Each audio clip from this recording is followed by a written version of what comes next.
জাতীয় মসজিদের খতিব আক্ষেপ করে বলেছেন, জাতীয় মসজিদে কেউ জাতীয় ইস্যুতে গাইডলাইনের জন্য আসে না, এখানে আসে শুধু পানি পড়ার জন্য। জাতীয় মসজিদে জাতীয় কোনো ইস্যু নিয়ে কোরআন সুন্নাহর আলোকে, শরীয়তের আলোকে এই বিষয়ে আমাদেরকে গাইড দেন, এই কথা বলার জন্য এখানে কেউ আসে না। আসে শুধু পানি পড়ার জন্য, আসে হুজুর দোয়া রাখেন, দোয়া করেন, এই কথার জন্য।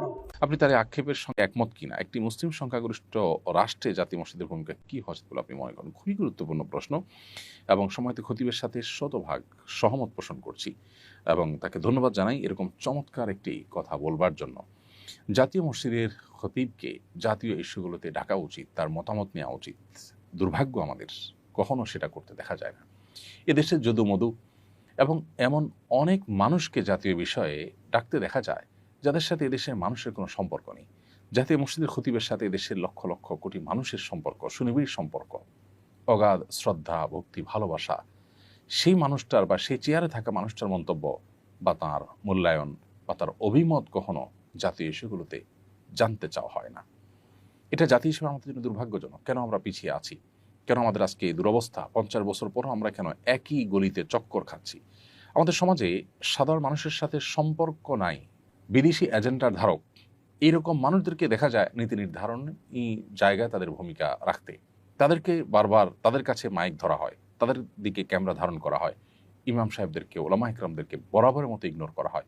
জাতীয় মসজিদের ইমাম সাহেবকে শুধু পানি পড়ার জন্য ব্যবহার করা এবং দোয়ার জন্য ব্যবহার করা, তাকে জাতীয় ইস্যুতে এঙ্গেজ না করা, শুধু তিনি নন, অন্যান্য ওলামা ইকরামকেও দেশের মূল ধারার সাথে এঙ্গেজ না করা, তাদেরকে ওন না করা এবং তাদেরকে আপন না করা, রাষ্ট্র তাদেরকে ব্যবহার না করার ফলে রাষ্ট্র পিছিয়ে আছে। 4 লক্ষ মসজিদের ইমাম খতিবরা যদি রাষ্ট্রকে ওন করেন, সেই সুযোগ তারা পান, রাষ্ট্র যদি তাদেরকে সেই সুযোগ দেয়, তাহলে রাষ্ট্রের চেহারা পরিবর্তন হতে খুব বেশি সময় লাগবে না। বিধায় জাতীয় মসজিদের এই খতিব সাহেবের এই আক্ষেপের সাথে আমি পরিপূর্ণই একমত এবং এই অবস্থার অবসান হওয়া উচিত। নতুন বাংলাদেশে সংস্কারে অন্তত এই বিষয়টি বিশেষভাবে গুরুত্ব দেওয়া উচিত বলে মনে করি।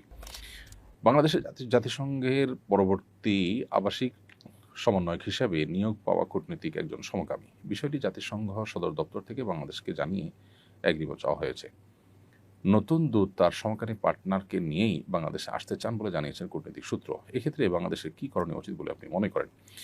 খুবই দুর্ভাগ্যজনক একটি ঘটনা এবং এই ঘটনায় অন্যদের মতো আমরাও সংক্ষুব্ধ হয়েছি একজন নাগরিক হিসাবে দেশের। আমি মনে করি যে জাতিসংঘ এক্ষেত্রে অপেশাদার আচরণ করেছে।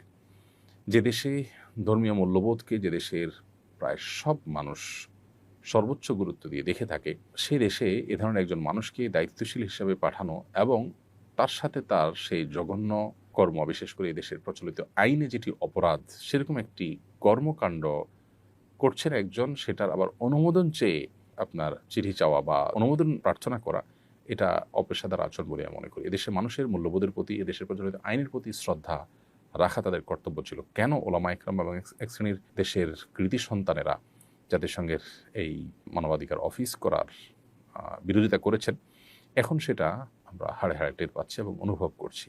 অফিস করার আগেই যদি অবস্থা হয়, তাহলে তাদের এজেন্ডা কী হবে এবং তারা এই দেশের মূল্যবোধকে কতটা হুমকির মধ্যে ফেলতে পারে, সেটা নিয়ে যথেষ্ট দুশ্চিন্তা করবার সুযোগ আছে। অতএব বাংলাদেশের উচিত, প্রচলিত আইনে যেহেতু সমকামিতা অপরাধ, অতএব সুস্পষ্টভাবে প্রকাশ্যে ঘোষণা দিয়ে এরকম কর্মকাণ্ডে লিপ্ত থাকা ব্যক্তি কোনোভাবেই এদেশে তথাকথিত মানবাধিকার এর প্রতিষ্ঠার কাজ করতে পারেন না। তাকে পরিষ্কারভাবে ডিনাই করা উচিত এবং এক্ষেত্রে এদেশের ধর্মীয় এবং সামাজিক মূল্যবোধের প্রতি শ্রদ্ধা দেখানোটা তাদের কর্তব্য ছিল। কিভাবে তারা সেটাকে বৃদ্ধাঙ্গুলি দেখিয়েছে বা কিভাবে সেটার বিরুদ্ধে তারা বাংলাদেশের কাছে প্রস্তাব পাঠিয়েছে, সেটা আসলে বোধের অগম্য। বিধায় এই বিষয়টা নিয়ে ওলামা ইকরাম এবং সর্বস্তরের মানুষের সোচ্চার হওয়া দরকার এবং সরকারের যথাযথ সিদ্ধান্ত গ্রহণ করা উচিত বলে আমরা মনে করি। আমি একজন শিক্ষক, আমার নির্ধারিত বিষয়ের পরীক্ষায় কম নম্বর পেয়ে একজন শিক্ষার্থী আত্মহত্যা করেছেন। যদিও এতে আমার কোনো অন্যায় ছিল না, তবু আমি অনুশোচনায় ভুগছি। কম নম্বর পেলে আত্মহত্যা করার প্রবণতা রোধে করণীয় কি? এজন্য অতিমূল্যায়ন করে বেশি নম্বরও তো দিতে পারি না, পরামর্শ দিয়ে বাজিত করবেন। সম্মানিত শিক্ষক, আপনার এই অনুশোচনাটা, এটা আপনার দায়িত্ববোধের জায়গা থেকে, এটা আপনার মানবিক যে দিক আছে আপনার মধ্যে, সেই জায়গা থেকে হয়তো আপনি অনুশোচনায় ভুগছেন। আপনি নিজেও হয়তো বুঝতে পেরেছেন যে এখানে আসলে আপনার কোনো দায় নেই, আল্লাহর কাছে আপনি দায়ী হবেন না ইনশাআল্লাহ। কোনো শিক্ষার্থী পরীক্ষা খারাপ করলে আপনি তার খাতায় সে যা পেয়েছে সেই অনুযায়ী আপনি মার্ক দিবেন, এটি আপনার কর্তব্য। সেটা না করলে বরং অতি মূল্যায়ন করে যদি বেশি নম্বর দেন সেক্ষেত্রে এটি হবে খেয়ানত, এটা হবে অন্য শিক্ষার্থীর প্রতি অবিচার এবং জুলুম। এজন্য অতি মূল্যায়ন করা যাবে না। আপনি আপনার দায়িত্ব সঠিকভাবে পালন করবেন। কোনো শিক্ষার্থী যদি বিপদগামিতার পথে পা বাড়ায় তার দায় তার নিজের একান্ত।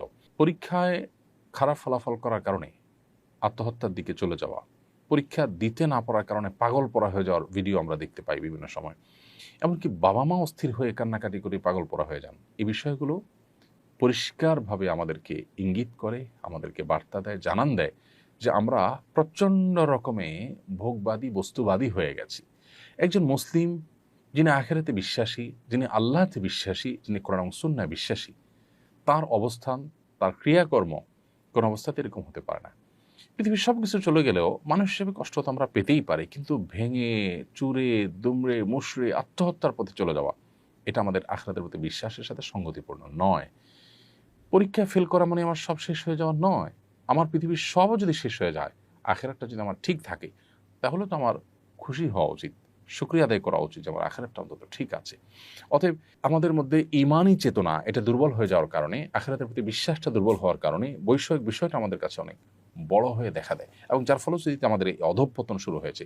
গোটা পৃথিবীর বিভিন্ন প্রান্তে প্রান্তরে উন্নত দেশগুলোতে যে পরিমাণ আত্মহত্যার প্রবণতা এবং ঘটনাগুলো আমরা দেখি, সেগুলো কিন্তু একই ইঙ্গিত দেয় এবং একই কারণে হয়ে থাকে। অর্থাৎ বৈষয়িক বিষয়গুলো অনেক বড় হওয়ার কারণে মানুষ এ পথে যায়। একজন মানুষ যখন প্রকৃত অর্থে যখন তিনি আল্লাহর প্রতি বিশ্বাসী, আখিরাতের প্রতি বিশ্বাসী হবেন, তার দ্বারা কখনো এটা সম্ভব না। আল্লাহ বলেছেন, ওয়ালা ইয়াইআস মির রাউহিল্লাহি ইল্লাল কওমুল কাফিরুন, আল্লাহর রহমত থেকে অবিশ্বাসী সম্প্রদায় ছাড়া ঈমানদার নিরাশ হতে পারে না। নিরাশ হয়ে এই যে নৈরাশ্য থেকে আত্মহরণের পথে পা বাড়ানো, এটা কোনো ঈমানদারের সাথে যায় না। ঈমানদারের অভিভাবক আল্লাহ, তিনি সবকিছু দেখছেন। ঈমানদার বিশ্বাস করবেন যে সকল দুরবস্থা থেকেও আবার সবচেয়ে ভালো অবস্থায় মানুষ রূপান্তরিত হতে পারে, আল্লাহ সেটি করতে পারেন। সো আল্লাহ প্রতি সে বিশ্বাস, আস্থা থাকতে হবে। অনাস্থা, আস্থার দুর্বলতা, বিশ্বাসের ঘাটতি, এটাই মানুষকে এদিকে নিয়ে যায়। অতএব এই ব্যাপারে আমাদের নতুন করে ভাবতে হবে। আমাদের শিক্ষা ব্যবস্থা, আমাদের পরিবার ব্যবস্থা, আমাদের প্রত্যেকটা জায়গায় ধর্মীয় বিধিবিধান, আমাদের মূল্যবোধ, আমাদের নীতিনৈতিকতার চর্চা, এটা বাড়াতে হবে। তা নাহলে আমরা কোন অবস্থাতেই এই দুরবস্থা থেকে উত্তরণের পথ খুঁজে পাবো না। আমরা হয়তো দালান কোঠা এবং ইস্পাত সভ্যতার উচ্চতর শেখরে আমরা হয়তো পৌঁছে যাব, কিন্তু আমাদের ভেতর থেকে আমরা শেষ হয়ে যাব। মানসিক শান্তি আমাদের সমাজে থাকবে না।